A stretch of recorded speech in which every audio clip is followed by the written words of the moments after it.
Hello guys, welcome to సనేవల. After 1.5 month holidays తర్వాత అసలు కాలేజ్కి వెళ్ళబుద్దే కావట్లేదండి. వెళ్ళాలి కదా, తప్పదు. మా అమ్మ చీపిరి కట్ట తీసుకొని కొట్టింది వెళ్ళకపోతే. ఇంకా కాలేజ్కి స్టార్ట్ అయ్యానన్నమాట ఇంటి దగ్గర నుంచి.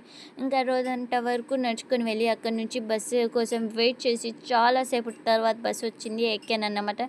ఇంకా కాలేజ్కి రీచ్ అయిపోయాను. ఇంకా టిఫిన్ చేయలేదండి, స్నిక్కర్స్ స్మూతీ తీసుకొని. ఇంకా క్లాస్లో ఎవరు రాలా, నేను ఫస్ట్. ఇంకా మధ్య క్లాస్లో ఏమో చిప్స్ తిన్నాను అన్నమాట. ఈరోజు వైవా జరిగింది.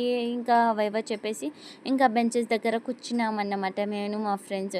ఇంకా అంతే స్మూతీ తీసుకొని కాలేజ్ అంతా వాకింగ్ చేస్తున్నానండి. బయట ఇంటికి వెళ్దామంటే వార్డెన్ పంపించేది, అందుకని. ఇంకా కొంచెం సేపు ముచ్చట్లు పెట్టి ఇంకా లంచ్ టైంలో లంచ్ తినేసామన్నమాట. బాల్ క్రికెట్ ఆడుతుంటే బాల్ ఈ గడ్డిలో ఇరుకుందని చాలా 1 అవర్ తర్వాత దొరికింది బాల్ ఫైనల్గా. ఈ పిల్ల చూడండి టైర్తో ఎలా ఆడుకుంటుందో. అండ్ సాడ్ న్యూస్ ఏంటంటే ఈ పక్షి నెట్లో ఇరుకొని చనిపోయిందన్నమాట. ఇంకా కొంచెం సేపు క్రికెట్ ఆడుకొని కొంచెం సేపు ఇది పిల్లలతో ఏదో ఆడుకున్నాం, అంతే.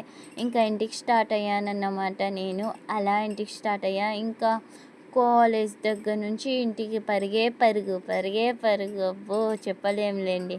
ఇంకంతే, వీడియో అంతటితో సమాప్తం. Bye bye.